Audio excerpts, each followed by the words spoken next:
हम जैसे पहलवान एक अच्छी कुश्ती लड़ता है, तो उसी तरह हम भी एक मैदान में हैं। पूरा जोर लगाना, विश्वास को छीनने की कोशिश करेगा वो।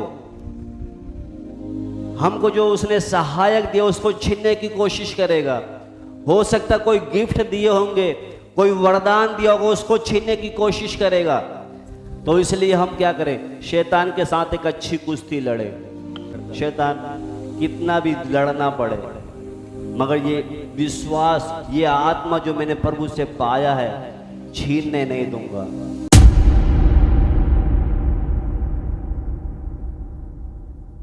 आइए हम प्रभु से प्रार्थना करें। हमारे जलाली जिंदा परमेश्वर, हम धन्यवाद देते हैं कि एक बार और आपके पवित्र कदमों में हम सबको इकट्ठा होने के लिए मौका दिया। प्रभु, हम एक एक से तेरी आत्मा आज बात करे। प्रभु, इस किताब की, जो बाइबल की आखिरी किताब है, जो गंभीर बहुत बातें हैं, उन्हें समझने के लिए तेरी आत्मा हमें एक एक की सहायता करे। प्रभु, हम अपना सच में बुद्धि से सीखें तो नहीं सीख पाएंगे, क्योंकि जब तक आप ना सिखाए हम सीख नहीं सकते। इसलिए प्रभु, तेरी आत्मा हमारे बीच में काम करने पाए। सब महिमा आपके नाम, यीशु मसीह के नाम से।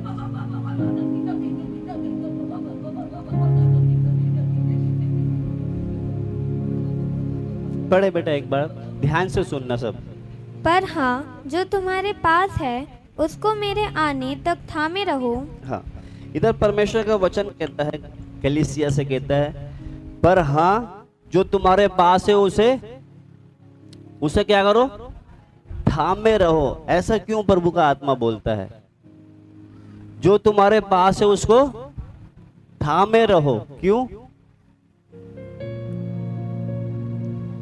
उसको क्या करो, थामे रहो। ऐसे क्यों? ऐसे प्रभु क्यों बोलता है? क्योंकि अगर हम सचेत नहीं रहेंगे तो शैतान हमसे छीन लेगा उसको। लिखा है, पर हाँ जो तुम्हारे पास है उसको क्या करो, थामे रहो। अगर हम आत्मा में नहीं रहेंगे तो क्या हो जाएगा, वो शैतान बड़ी चालाकी से छीन कर ले जाएगा। आज बहुत से लोग प्रभु में सही नहीं चलते। उनको परमेश्वर ने अपने एक समय पर उनका मन देखकर परमेश्वर ने अपना एक सहायक, मददगार दिया था। कौन? पवित्र आत्मा दिया था। सही ना चलने के कारण आज परमेश्वर का आत्मा उनसे क्या कर लिया है, ले लिया है। और अगर परमेश्वर का आत्मा जिस व्यक्ति के पास नहीं है, वो सच में चल नहीं सकता। वो समझ में आ रहा है? कहता पर हाँ तुम्हारे पास है उसको क्या कर, मेरे आने तक थामे रहे। क्योंकि एक व्यक्ति के पास जो कुछ भी है, शैतान उसको हमेशा छीनने की कोशिश में लगा रहता है। अभी देखे तो एक व्यक्ति का विश्वास जो है थोड़ा थोड़ा करके क्या करना था, बढ़ना था। क्या कर रहे हैं, हमारे विश्वास क्या बढ़ रहा है? प्रभु ने जो हमें गिफ्ट दिए थे, जो वरदान दिए थे, जो आत्मा के फल दिए थे, वो धीरे धीरे क्या होने थे, बढ़ने थे। तो इसलिए बहुत से व्यक्ति सही से गंभीरता को ना जानने के कारण आज वो क्या करते हैं, शैतान उनसे छीन लेता है। इसलिए परमेश्वर का वचन यहाँ पर कहता है, पढ़े बेटा, सब बोले पर हाँ। पढ़े, ये वचन को पढ़े।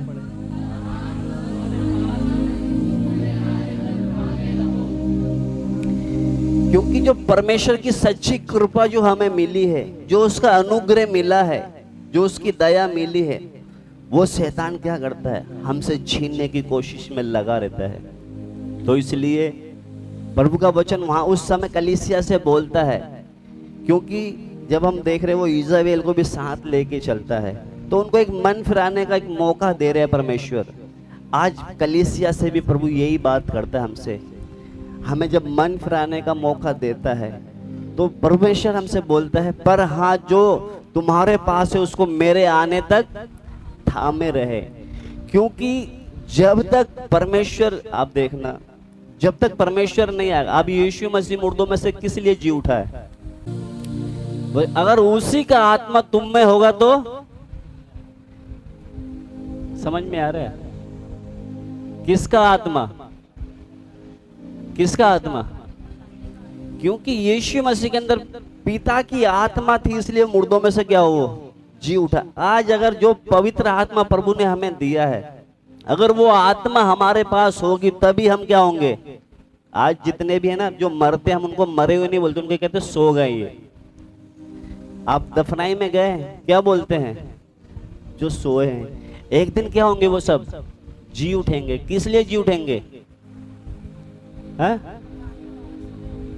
हाँ? क्योंकि वो आत्मा की अगुवाई में आखिरी समय तक चले हैं। तो जब प्रभु आएगा वो सब क्या हो जाएंगे? जी उठेंगे। तो अगर वो जब तक लेगा ना, पर हाँ जो तुम्हारे पास है उसे मेरे आने तक थामे रहे। अगर नहीं है हमारे पास, अगर हमारे हाथ से छूट गया वो, फिर हम जी उठ नहीं सकते। तो यहाँ पर जो है, जो हम बातें थोड़ी थोड़ी करके सीखेंगे, क्योंकि शैतान हमेशा क्या है, वो छीन कर ले जाने चाहता है वो। क्योंकि जो प्रभु ने जो हमें आज्ञा दी है उसको हम मजबूती से क्या करें, थामे रहे। आगे बढ़े बेटा। जो जय पाए और मेरे कामों के अनुसार अंत तक करता रहे, मैं उसे जाति जाति के लोगों पर अधिकार दूंगा। हाँ, इधर लिखा है जो जय पाए और मेरे कामों के अनुसार। इधर ध्यान से सुनना, वचन क्या कहता है? जो जय पाए। सबसे प्रभु बात नहीं कर रहे इस समय, किससे कर रहा है? सिर्फ जो जय पाए। और आगे, जो जय पाए और मेरे कामों के अनुसार अंत तक करता रहे, मैं उसे जाति जाति के लोगों पर अधिकार दूंगा। मैं उनको जाति जाति के लोगों पर अधिकार दूंगा। अब थोड़ा रुक कर यहाँ सुनेंगे हम।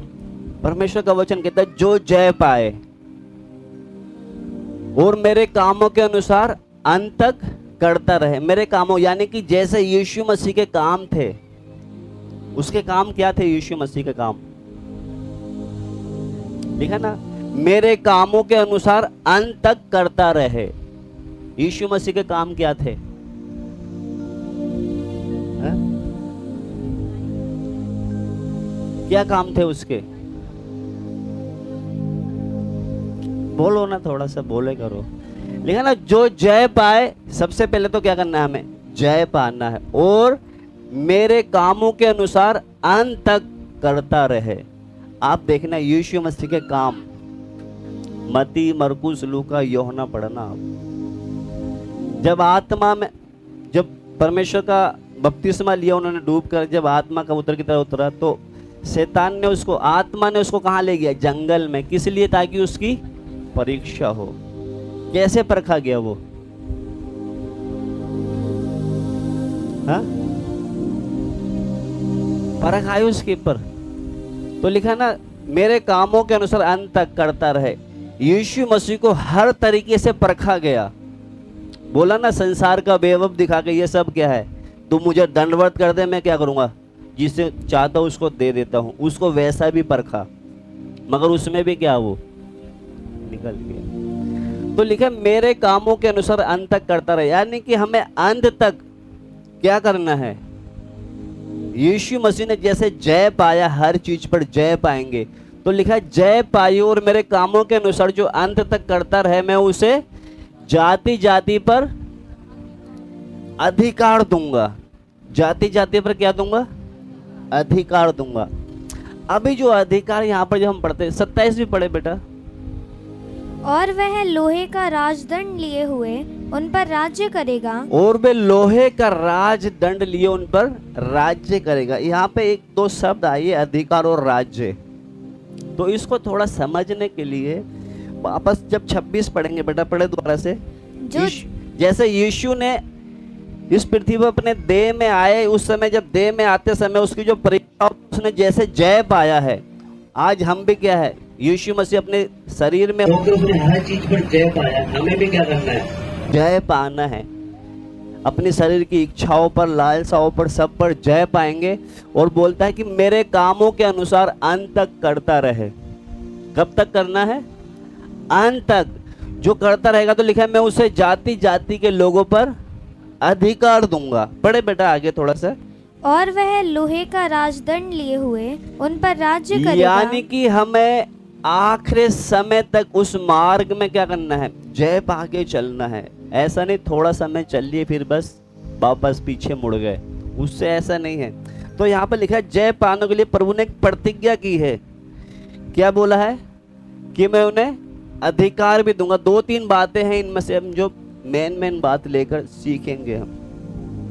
सबसे पहले प्रभु बोलता है, जैसे यीशु मसीह अपने देह में रहने के दिनों से जैसे परीक्षाओं में उसने जय पाई थी, तो आज वही 2-3 बातें हैं। यीशु मसीह ने जैसे लोभ पर लालच, क्योंकि लालच दिया था ना संसार का, सब दिया था उसको, तो इन पर हमें क्या करना है?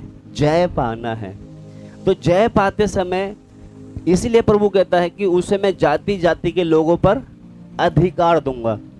तो जाति जाति के लोगों पर अधिकार का मतलब यूनानी शब्द में जब हम देखेंगे, यूनानी में देखेंगे, ये जाति जाति वो लिखा था उधर अधिकार और राज्य के बारे में, उसको जब देखेंगे तो वो लिखा है उधर जैसे चरवाही करना। वह एक जो गडरिये होते हैं ना, भेड़ बकरी की क्या करते हैं? वो चराने जाते हैं। क्या होते वो? तो लिखा ना जो 26 पे बेटा वापस जाए,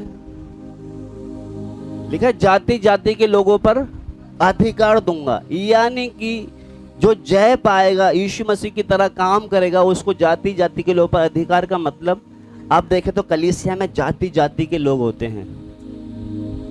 क्या होते हैं वो? उस पर क्या करता है प्रभु? कलीसिया पर भी वो व्यक्ति जो है, कोई भी हो उसमें जो जय पाए व्यक्ति और यीशु मसीह की तरह जो काम करने वाला होगा, जाति एक तो क्या होगा, वो घर पे भी क्या करेगा? अधिकार चलाएगा। अधिकार का मतलब उनको जैसे भेड़ बकरी को चराते हैं ना, वैसे ही कलीसिया में भी चराएगा वो। तो वो 27 बेटा दोबारा से पढ़े वो। और वह लोहे का राजदंड लिए हुए उन पर राज्य करेगा।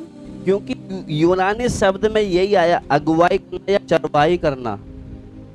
आप देखना वो जो यूनानी शब्द में आप निकाल के देखोगे तो यही लिखा होगा उसमें, या तो अगुवाई करना या चरवाही करना। तो यहाँ पर जो बातें हैं, परमेश्वर अपनी जब 26 और 27 दो अगर ध्यान से आप समझोगे तो फिर आगे सारी बातें समझ में आती जाएगी धीरे धीरे करके। यहाँ पर परमेश्वर 2 बातें हम देखते हैं, जो जय पाए और मेरे कामों के अनुसार अंत तक जो करता रहेगा उसको मैं क्या दूंगा? जाति जाति पर अधिकार दूंगा। और आगे पढ़े बेटा थोड़ा सा। और वह लोहे का राजदंड लिए हुए उन पर राज्य करेगा। हाँ, इधर बस थोड़ा जल्दी से पढ़कर आगे जाएंगे, क्योंकि आप देखना यहाँ पर जो लिखा है, जिस प्रकार कुम्हार की मिट्टी के बर्तन चकनाचूर हो जाते हैं, जैसे कि मैंने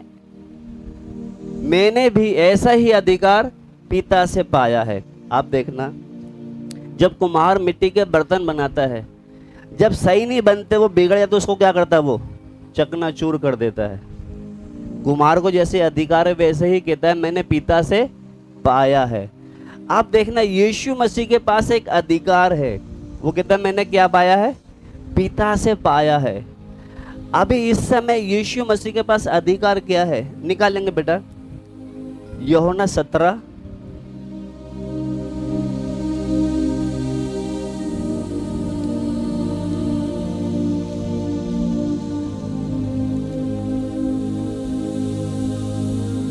17 का 2 पढ़े। क्योंकि तूने उसको सब प्राणियों पर अधिकार दिया। क्योंकि तूने उसे सब प्राणियों पर किसको दिया है? किसने दिया? पिता ने यीशु मसीह को। क्यों लिखा? क्योंकि तूने उसको सब प्राणियों पर अधिकार दिया कि जिन्हें तूने उसको दिया है, उन सबको वह अनंत जीवन दे। उन सबको वो अनंत जीवन दे। इधर ध्यान से सुनना, ये राज्य राज्य पर और जाति जाति पर जो अधिकार के लिए वहां पे हमने जो पढ़ा है प्रकाशित वाक्य में, उसी तरह एक अधिकार यीशु मसीह को भी पिता ने दिया है। क्या अधिकार दिया है? लिखा ना, क्योंकि तू उस सब प्राणियों, क्योंकि तूने उसको सब प्राणियों पर अधिकार दिया कि जिन्हें तूने उसको दिया है उन सबको वे अनंत जीवन दे। यानी कि पिता ने यीशु मसीह को जितने भी लोग दिए हैं, तो यीशु मसीह के पास एक अधिकार है कि वो उनको क्या दे? अनंत जीवन दे। इधर थोड़ा ध्यान से सुनना तभी समझ में आएगा। यीशु मसीह को पिता ने क्या अधिकार दिया? अनंत जीवन है क्या ये?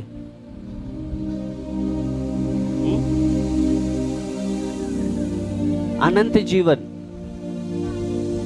जिसका कोई अंत नहीं है, ये पिता से यीशु मसीह ने अधिकार पाया है। उसी तरह जैसे पिता ने पाया है, वापस बेटा प्रकाशित वाक्य पे दोबारा जाएंगे, वही 26 पर। हाँ पढ़े।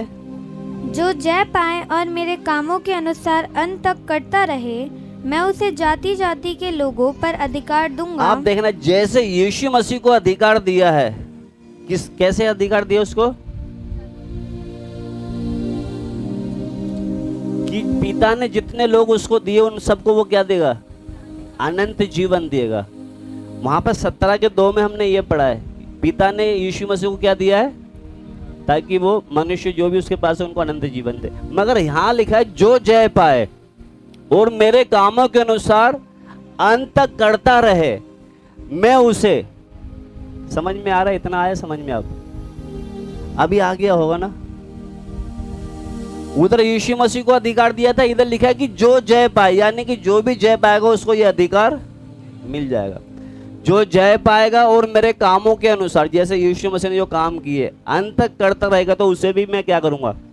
जाति जाति के लोगों पर अधिकार दूंगा। अधिकार दूंगा मतलब अगर आज भी अगर हम जय पाकर चलते हैं, जैसे यीशु मसीह चला वैसे चलते हैं, तो आज भी बहुत से जगह देखना परमेश्वर ने हमको कलीसिया पर या अपने घर पर एक शासन, यानी उनको अधिकार का मतलब ये नहीं कि जैसे संसार के लोग दूसरे पर अधिकार जताते हैं वैसे अधिकार नहीं। वो अधिकार नहीं कि जैसे बोलते हैं ना इधर जाओ, जैसे भी उनको चलाते हैं वैसे, वो अधिकार नहीं है। ये अधिकार वो है, जब यूनानी में हम पढ़ेंगे तो उनको क्या? अगुवाई करना। क्या करना?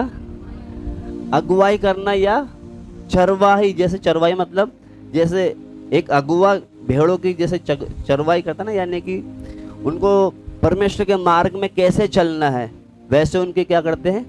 अगुवाई करते हैं। तो यहाँ पर वो ही है।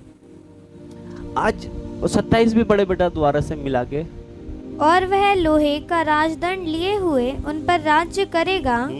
जिस प्रकार कुम्हार के मिट्टी के बर्तन चकनाचूर हो जाते हैं, मैंने भी ऐसा ही अधिकार अपने पिता से पाया है। हाँ, आप देखना इधर, अगर एक अगुआ है, कलीसिया का अगुआ, वो आपकी अगर अगुवाई कर रहा है, उसके अनुसार अगर आप चल रहे हो तो ठीक है, नहीं तो एक समय आएगा यीशु मसीह के हाथ में कौन सा डंडा होगा? वो लोहे का राजदंड होगा। वो तुम्हें क्या कर देगा?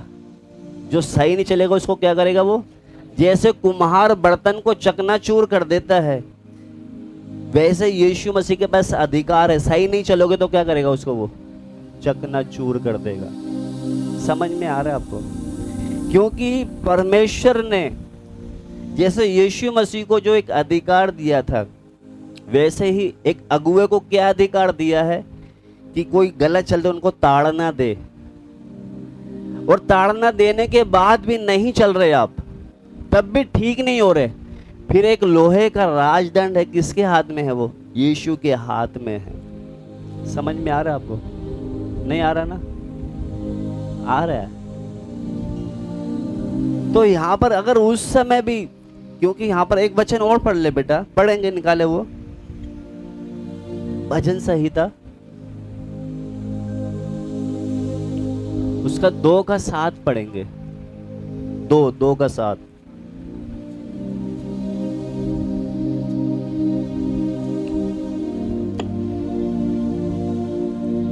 मैं उस वचन का प्रचार करूंगा जो यहोवा ने मुझसे कहा, तू मेरा पुत्र है, आज तू मुझसे उत्पन्न हुआ।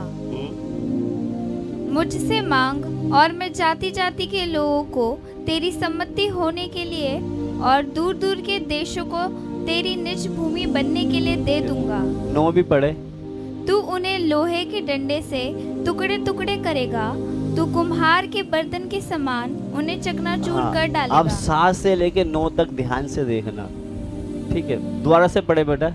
मैं उस वचन का प्रचार करूंगा, मैं उस वचन का प्रचार करूंगा। अभी हम यहाँ पर जो प्रचार होता है सुनते हैं ना, बोले मैं उस वचन का प्रचार करूंगा। आगे, जो यहोवा ने मुझसे कहा, जो यहोवा ने मुझसे कहा। अभी जो परमेश्वर है जो हमें वचन देता है वो हम सुनते हैं, ठीक है?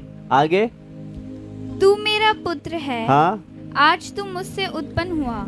तू मेरा पुत्र है, तू आज मुझसे, हम बोलते ना प्रभु तू आज हमसे बात कर, हा? तो आगे पढ़े बेटा। मुझसे मांग और मैं जाति जाति के लोगों को तेरी संपत्ति होने के लिए और दूर दूर के देशों को तेरी निज भूमि बनने के लिए दे परमेश्वर का वचन कहता है कि मुझसे मांग, मैं तुझे जाति जाति के लोगों को, यानी कि परमेश्वर से अगर हम मांगेंगे जाति जाति के लोग, अब हम देखेंगे तो हर जाति जाति निकल के आ रही है ना, जाति जाति के लोग तेरी सम्मति, सम्मति मतलब तेरी राय, तेरी सलाह के लिए है? होने के लिए और दूर दूर देशों की तेरी निज भूमि बनने के लिए दे दूंगा। आगे, तू उन्हें लोहे के डंडे से टुकड़े टुकड़े करेगा, तू उनको लोहे के डंडे से क्या करेगा? टुकड़े टुकड़े करेगा। तू कुम्हार के बर्तन के समान उन्हें चकनाचूर हाँ। कर डालेगा।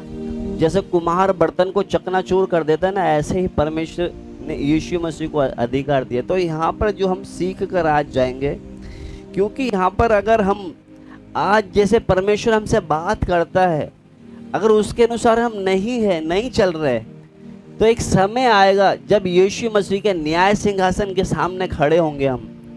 वो क्या कर देगा? जैसे कुम्हार बर्तन को चकनाचूर कर देता है, उसी तरह हमारे भी क्या कर देगा? वो चकनाचूर। तो इसीलिए आज वो एक वचन हम पढ़ेंगे, नीति वचन 16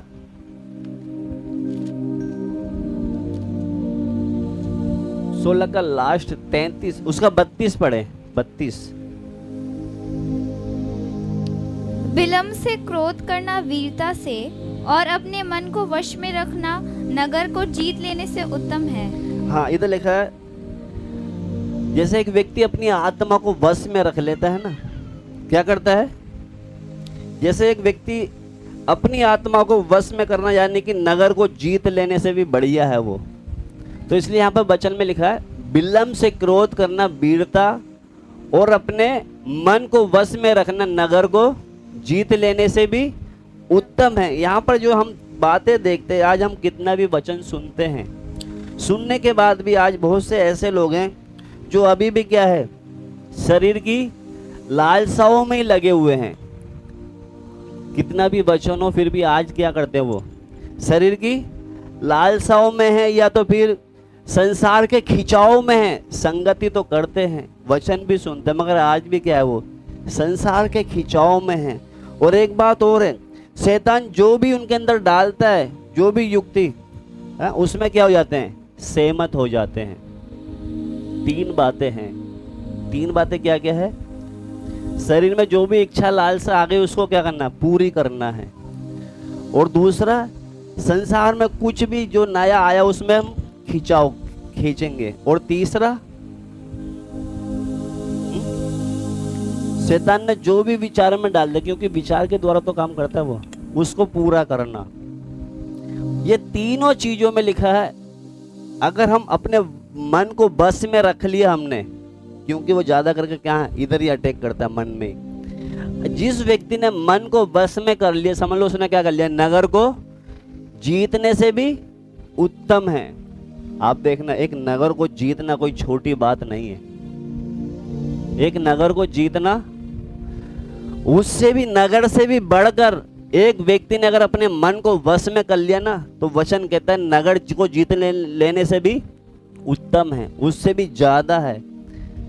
तो आज का जो विश्वासी है, संगति करने के बाद, वचन को मानने के बाद भी, सुनने के बाद भी, आज भी अपने मन को वो वश में नहीं रख पा रहा।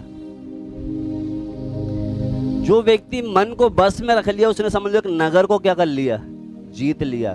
तो कहने का मतलब परमेश्वर के वचन में शुरू में हमने पढ़ा 25 में कि हाँ, जो तेरे पास है उसको मेरे आने तक क्या कर, थामे रख, क्योंकि वो रहेगा। क्योंकि अब जो हमने पाया है प्रभु से, उसको छीनेगा कैसे? वो विचार डालेगा।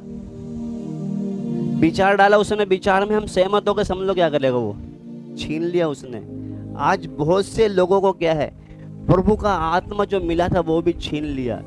कितने लोगों को वरदान मिले थे वो छीन लिए, क्योंकि वचन में हमने पढ़ा है, पढ़े बेटा 25 द्वार, पर हाँ जो तुम्हारे पास है उसे मेरे आने तक थामे रख। उसको पता है इसके पास थामे अगर रहेगा ये, एक दिन क्या हो जाएगा, ये बादलों पे उसके साथ उठा लिया जाएगा। तो उसका एक ही उद्देश्य, जैसे मैं ऊपर से गिराया गया हूं, किसी को भी ऊपर नहीं जाने दूंगा। तो वो क्या करेगा, वो यही है, उसका काम यही है। क्योंकि अगर हम संगति करने के बाद भी सही से नहीं चलेंगे, यीशु मसीह के पास तो एक अधिकार है अनंत जीवन देने के लिए, तो उसके पास अधिकार है, मगर ठीक से नहीं चलेंगे तो फिर बाद में क्या है, उसके पास लोहे का राजदंड। जैसे कुम्हार को अधिकार है ना, कुम्हार ने क्योंकि भाई अपनी मेहनत से बर्तन बनाए, ठीक नहीं बना, वो क्या करेगा, वो तोड़ देगा, उसको कोई रोकने टोकने वाला नहीं है। उसी तरह यीशु मसीह के पास भी पूरा अधिकार है, वो लोहे के डंडे से क्या करेगा, फिर हम राजदंड। तो यहाँ पर जब हम देखते हैं, 26 भी पढ़े बेटा, इसका 28 भी पढ़े, 28 जल्दी खत्म करेंगे। और मैं उसे भोर का तारा दूंगा। मैं उसे भोर का तारा दूंगा। किसे दूंगा? जय पाने वालों को क्या दूंगा मैं? भोर का तारा। ये भोर का तारा क्या है? मैं उसे क्या दूंगा? भोर का तारा, यानी कि खुद यीशु मसीह है भोर का तारा। वो पढ़ेंगे प्रकाशित वाक्य उसका 22 का 16 पढ़े।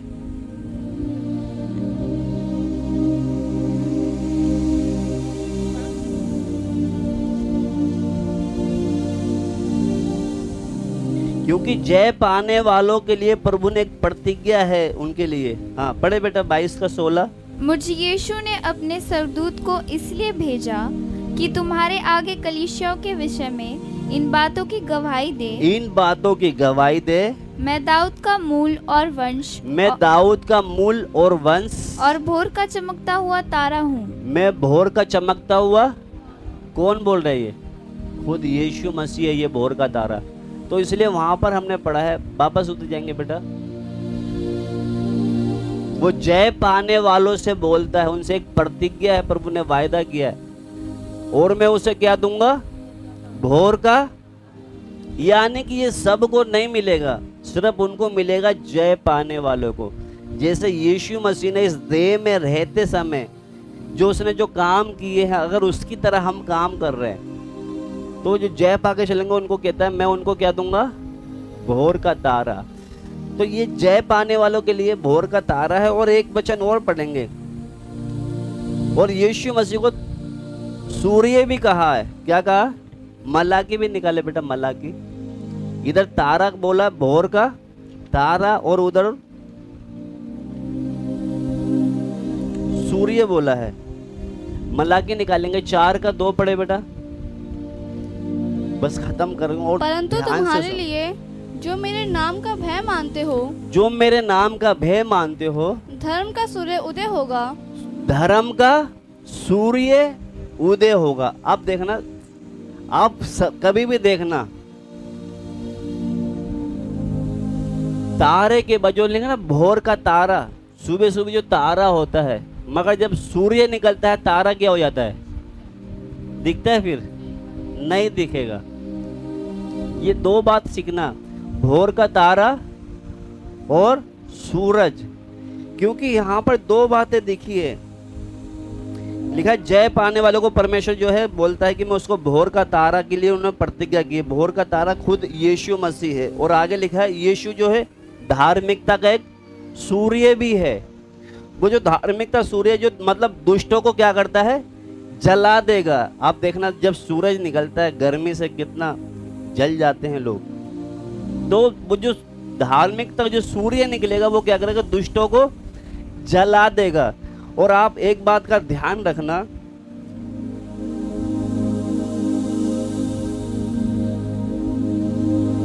अब जो संसार में लोग जब उसको देखेंगे तो उसको धार्मिकता के सूरज के हिसाब से देखेंगे। मगर जो भोर का तारा जो पहले आप देखना, भोर का तारा जो पहले नजर आता है। क्योंकि जो तारा जो भोर का जो तारा के बारे में वहाँ पढ़ा हमने प्रकाशित वाक्य में, तो जो भोर का तारा के जो बल है वो कुछ समय के लिए दिखाई देगा। कुछ समय का मतलब, क्योंकि अंतिम समय में जब एक क्षण पलक झपकते जब तुर्री फूकी जाएगी तो उस समय क्या है, उसके लोग क्या होंगे, उसके स्वागत के लिए जो तैयार होंगे वो क्या हो जाएंगे, बादलों पर उठा लिए जाएंगे। वो भोर का तारा का मतलब वही है। जब यीशु मसीह जब आएगा, आप देखना भोर का तारा, उसके बाद क्या निकलता है, सूरज निकलता है। तो जब भोर का तारा दूंगा यानी कि यीशु मसीह जब आएगा और जो तैयार हैं उसके स्वागत के लिए जाएंगे, तो उनको क्या करेगा, वो पहले उठा के ले जाएगा। और जो धार्मिकता का सूरज है उसको क्या करेगा, वो दुष्टों को जला देगा। जलाने का मतलब जब वो आएगा ना इस पृथ्वी पर, जब क्योंकि जब महाकलेश के मारे जब जो अंधकार हो जाएगा, जब तो संसार जब अंधेरे में डूबा होगा, जब अंतिम तुरी फूके जाते हैं, उसी समय क्या है, कलीसिया जब उठा ली जाएगी। तो बाद में लिखा जब धार्मिकता का सूरज जब वो न्याय के लिए इस यहाँ के जो पापी लोगों को, संसार के लोगों को क्या करेगा, पहले इधर आकर पहले वो क्या करेगा, क्योंकि जो धार्मिकता का सूरज पहले क्या करेगा, वो चंगा करेगा। क्योंकि उसके बीच में भी वो बातें सीख कर जाना, गहरी बातें हैं ये। वापस लगाए बेटा उधर। हाँ देखो इधर लिखा है जय पाने वालों के लिए, तो उसने क्या करा है, मैं उनको भोर का तारा दूंगा। क्योंकि अगर हम जय पाके चल रहे हैं, क्योंकि भोर का तारा, क्योंकि यीशु मसीह वो चोर के समान आएगा। और देखा तारे के बाद ही सूरज निकलता है। वो जो सूरज जो है वो क्या करेगा, दुष्टों को अपनी आग से जलाएगा। मगर वहां पर जब हम पढ़ते हैं मलाकी में, बेटा पढ़ ले थोड़ा सा, उसको मिला के पढ़ेंगे तभी समझ में आएगा आपको।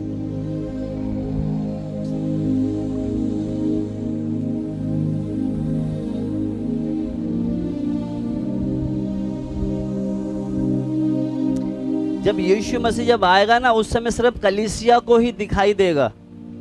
कलीसिया उठाने के बाद जब वो दोबारा आएगा उस समय सबको दिखाई देगा। कब, जब वो सूरज की तरह आएगा, धार्मिकता का सूरज में आएगा, जब सबको दिखा, उस समय लोग क्या करेंगे, छाती पीटेंगे। लिखा ना एक जगह, छाती पीटेंगे लोग, उसको हर एक आंख देखेगी। मगर जब आएगा यीशु मसीह, जब भोर के तारा के समय आएगा, तो वो क्या है, सबको उस समय नहीं दिखाई देगा।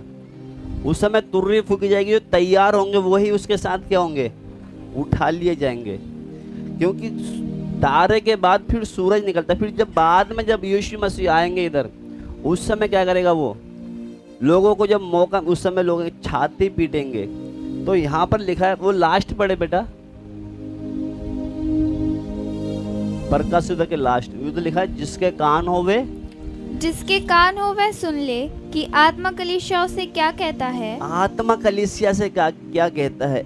आज जो हम सीखने जा रहे हैं बस मेन बातें हैं। प्रभु यीशु मसीह हमसे वचन में कहते हैं, हाँ जो तेरे पास है उसे क्या कर, थामे रहे। क्योंकि हम आखिरी समय में आ गए। अभी कहाँ पर आ गए हम, अब आखिरी समय में आ गए हैं। क्योंकि जो भी है हमारे पास, शैतान छीनने की पूरा जोर लगाएगा। क्या लगाएगा, वो पूरा जोर लगाएगा। तो लिखा है वहां पर, जो तेरे पास है उसको क्या कर, तू थामे रहे। अगर हमारे पास थामे रहेगा मतलब आप देखना कितने लोगों ने तो अंगीकार किया था यीशु मसीह को प्रभु करके, आज क्या हो गए, वो पीछे हट गए। अंगीकार तो किया था मगर क्या हो गए, वो पीछे हट गए। कितने लोगों ने परमेश्वर से प्रार्थना करके आत्मा पाया था, अभिषेक पाया था, वो सब क्या हो गया, हो गया। अब अगर इस समय प्रभु आ जाए तो कहाँ होंगे वो लोग? इसलिए वो बोलता है जो तेरे पास है अभी उसको क्या कर, अभी थामे रहे, क्योंकि कितने को तो उसने क्या करा है, गुमराह कर दिया कि ऐसा नहीं है, हमें भी कर दे वो। तो इसलिए प्रभु से हम प्रार्थना इन दिनों में यही करें, क्योंकि हमारी प्रार्थना क्या है, क्योंकि प्रभु ने जो हमें अनुग्रह दिया है, जो कृपा दिया है, प्रभु तेरा ये अनुग्रह, तेरी ये कृपा प्रभु मुझसे अलग ना हो। आइए हम प्रभु से प्रार्थना करें इन दिनों में कि जो हमारे पास है उसको हम इन दिनों में पकड़ के रखें। आज कितने बड़े बड़े विश्वासी, बड़े बड़े सेवक हमने पिछले दिनों में सीख रहे थे, शैतान की गहरी बातें। गहरी बातें में यही आता है कि जो हमारे पास पवित्रता ही है, जो सच्चाई है, उसको क्या करता है वो, नहीं कोई बात नहीं, थोड़ा सा तो गलती है, थोड़ा सा तो कोई बड़ी बात थोड़ी है ये। तो इसलिए हम इन दिनों में प्रभु से ये प्रार्थना करें, आज जैसे प्रभु हमसे बोलता है कि जो तेरे पास है उसको थामे रहे, जो पवित्रताई, जो सच्चाई जो हमने प्रभु से पाई है उसको हम बनाए रखें, शैतान को छीनने ना दे। वो बड़ा जोर लगाएगा।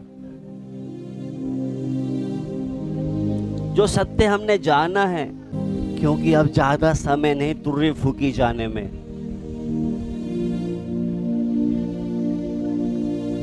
प्रभु यीशु मसीह बड़ी पुकार के साथ बादलों पे उतरने वाला है,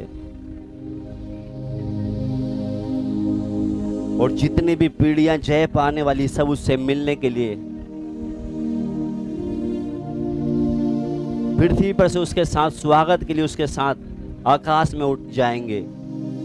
इसलिए हम पूरी तैयारी के साथ कि मेरा यीशु बहुत जल्दी आने वाला, जैसे कोई आता है ना दूल्हा, हम उसके स्वागत के लिए जाते हैं, हम उसके स्वागत के लिए तैयार हो जाएं। वो बादलों पे आने वाला है। हालेलुया। आप देखना जब कहीं शादी होती, जब दूल्हा आता है, कितने लोग उसके स्वागत के लिए तैयार रहते हैं। हमें ऐसी तैयारी रखना है कि मेरा दूल्हा आने वाला है बहुत जल्दी, ताकि वो जब भी आए मैं उसके स्वागत के लिए तुरंत बादलों पे उठाए जाऊं। Hallelujah, hallelujah. क्योंकि जब कलीसिया को दिखाई देगा उस समय वो उसको बोलते हैं भोर का। और जो मलाकी में हमने पढ़ा है, धार्मिकता का सूर्य, वो न्याय करने के लिए यहाँ से पाप में पड़े संसार के लोगों को इस पृथ्वी पर जब उतरेगा तो वहां पे हमने पढ़ा हर एक आंख उसको देखेगी, और जय पाने वाले इस पृथ्वी पर वो क्या करेंगे, राज्य करेंगे। हालेलुया। इसलिए इन दिनों में आइए हम प्रभु से यही प्रार्थना करें कि प्रभु जी, शैतान हर समय फंदा डालेगा, इसलिए हम जैसे हमने गीत में गाए, इच्छा और लालसाओं को दबा के दौड़ेंगे तो आशा किया हुआ इनाम जरूर पाएंगे। अगर हम इच्छा और लालसाओं को नहीं दबाएंगे कभी भी वो इनाम को नहीं पा सकते हम। हालेलुया। अगर इच्छा और लालसाओं को नहीं दबाएंगे तो जो कुछ बचा है वो भी शैतान हमसे छीन लेगा। हालेलुया। अभी जो कुछ भी हमारे पास है उसको हम बचा के रखें। हालेलुया। पवित्र परमेश्वर, तेरे चरणों में हम आकर तुझसे दुआ करते हैं प्रभु जी, जैसे तू पृथ्वी पर आकर प्रभु जी जो अंत तक प्रभु जी अपनी देह के द्वारा पिता की मर्जी को पूरा किया, हमें भी परमेश्वर हर परिस्थिति में तेरी आज्ञाओं में खड़े रहने के लिए हमारी सहायता। हालेलुया। प्रभु कैसे इस मार्ग में आखिरी समय तक दृढ़ता से खड़ा रहा, लोग कितना उसके ऊपर आरोप लगाते थे, कितना उसको क्या क्या नहीं बोला गया, फिर भी वो सब सहता हुआ पिता की मर्जी को पूरा करता रहा। इसलिए कहता है जो तुम्हारे पास है उसको थामे रहो, क्योंकि मैंने भी दुख उठा उठा कर पिता की आज्ञा मानना सीख लिया। आज हम भी प्रभु से यही प्रार्थना करें, प्रभु चाहे कितना भी दुख हो, कष्ट हो, मुझे तेरी आज्ञा मानने वाला बना दे प्रभु जी, क्योंकि जय पाने वालों से ही प्रभु बोलता है मैं उन्हें भोर का तारा दूंगा। Hallelujah, hallelujah.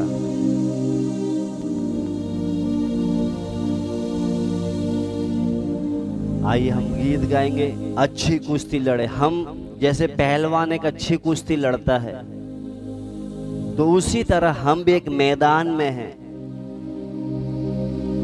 पूरा जोर लगाना, विश्वास को छीनने की कोशिश करेगा वो। हमको जो उसने सहायक दिया उसको छीनने की कोशिश करेगा। हो सकता कोई गिफ्ट दिए होंगे, कोई वरदान दिया होगा, उसको छीनने की कोशिश करेगा। तो इसलिए हम क्या करें, शैतान के साथ एक अच्छी कुश्ती लड़े, क्योंकि गीत में गया ना, दौड़कर हम पूरा करें, अच्छी कुश्ती लड़कर। शैतान कितना भी लड़ना पड़े, मगर ये विश्वास, ये आत्मा जो मैंने प्रभु से पाया है, छीनने नहीं दूंगा। धन्यवाद देते हैं। जैसे हमने शुरू में पढ़ा है,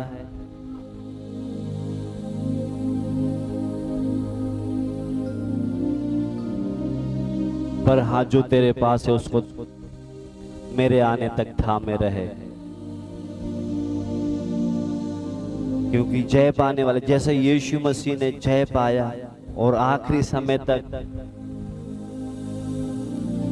पिता की मर्जी के अनुसार, वो बोलता है ना, मेरे कामों के अनुसार अंत तक करता रहे, तो जाति जाति पर अधिकार दूंगा। जैसे यीशु मसीह को पिता ने अधिकार दिया है, जो उसके पास आते वो अनंत जीवन देता है, उसी तरह कलीसिया में परमेश्वर ने अपने पुत्र को अधिकार देने का पीछे का एक ही उद्देश्य है कि अनंत जीवन को थामे रहने के लिए दूसरों की अगुवाई करते रहे।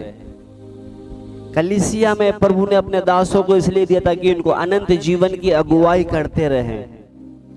अगर जो अनंत जीवन की अगुवाई करते समय या तो सेवक गलत तरीके से इस्तेमाल करता है अपने अधिकार को, या कलीसिया गलत तरीके से चलती है, उधर इसलिए लिखा है यीशु के हाथ में लोहे का राजदंड होगा। वो चाहे सेवक हो, अगर वो गलत तरीके से अधिकार जता रहा कलीसिया पर, या विश्वासी हो गलत तरीके से चल रहा सुनने के बाद भी, तो यीशु मसीह के हाथ में एक लोहे का डंडा है, उससे सेवक से भी हिसाब लेगा, कलीसिया से भी लेगा। तो इसलिए वचन में हम पढ़ते हैं कि जो तेरे पास है उसको थामे रहे। और जब वो बादलों पे आएगा, जय पाने वालों के लिए बोला है उनको वो भोर का तारा, प्रतिज्ञा बोला है, बोला वायदा किया है प्रभु ने अपने लोगों के लिए। तो आइए हम प्रभु से प्रार्थना करें कि जैसे यीशु मसीह को अधिकार दिया है, वैसे ही कलीसिया में सेवक को अधिकार दिया है कि वो कलीसिया को उस अनंत जीवन के लिए तैयार करता रहे। अगर सेवक की आवाज को, वचन को सुनने के बाद भी हम तैयार नहीं हो रहे, फिर लास्ट में यीशु मसीह अपना लोहे का डंडा लेकर हमारा न्याय करेगा। जैसे कुम्हार के ऊपर अधिकार है बर्तन के ऊपर चकनाचूर करेगा, उसी तरह यीशु मसीह के ऊपर के पास अधिकार है। तो आइए हम चकनाचूर ना होने की बजाय हम उसके साथ बादलों पे जब आए उसके साथ हम तैयारी में लग जाए। जो परमेश्वर ने हमें दिया है पिछले दिनों में, उसको हम थाम के रखें, संभाल के रखें, अपनी इच्छाओं को, लालसाओं को दबा के चलते रहें। हाँ, आज प्रभु ने हमें बहुत सी महत्वपूर्ण बातें सीखी। हमने, प्रभु कहता है जो तेरे पास है उसको थामे रहे, क्योंकि अगर हम सचेत ना रहेंगे शैतान हमसे कहीं छीन ना ले। जैसे प्रभु ने इस पृथ्वी पर आते समय एक बाप से एक अधिकार पाया था कि जितनी आत्मा उसको दी उनको अनंत जीवन देने के लिए, उसी तरह अपने सेवकों को उसने अधिकार दिया है। सेवक अनंत जीवन नहीं दे सकता, मगर अनंत जीवन के लिए उनको आग्रह कर सकता है। उनको अनंत जीवन के लिए, उनको अगर जो सोए हैं उनको जगा सकता है, समझा सकता है। जो अधिकार सेवक को दिया है, अगर सेवक भी अगर उस अधिकार को गलत इस्तेमाल करेगा, सेवक को भी उसके सामने खड़ा होना पड़ेगा। और कलीसिया जो सेवक बताती है आत्मा की अगुवाई में, अगर नहीं हम तैयार होए तो हमारे लिए भी वो लोहे का डंडा लेकर खड़ा है। तो इसलिए इन दिनों में हम ठंडे ना हो, आत्मा में बल पाकर जो प्रभु ने हमें दिया उसको संभाल कर चले। और हम जैसे हमारे घर में कोई आता है स्वागत के लिए, हम उस प्रभु के लिए स्वागत के लिए तैयार हो जाएं। वो बहुत जल्द, उसने बोला जय पाने के लिए वो भोर का तारा के लिए उसने प्रतिज्ञा। वो भोर का तारा सबको नहीं दिखाई देगा, जो सिर्फ जय पाए हुए लोगों को दिखाई देगा। और वही उसकी तुर्री, आखिरी क्षण जो तुर्री है उसकी आवाज को सुनने पाएगा। इसलिए हम अपने कानों को पवित्र रखें ताकि उसकी आवाज को सुनने पाए। अगर दुनियादारी की बातें हमारे कानों में हैं, उसकी तुर्री की आवाज हम नहीं सुन पाएंगे। इसलिए हम उसकी ओर ध्यान लगाएं इन दिनों में। प्यारे प्रभु, धन्यवाद देते हैं, धन्यवाद देते हैं। अब पिता का प्रेम, प्रभु यीशु मसीह का अनुग्रह और पवित्र आत्मा की सहभागिता हम सब के साथ यीशु मसीह के आगमन तक होती ही रहे। सबको जय मसीह की। परमेश्वर आप सबको इन वचनों के द्वारा आशीष दे।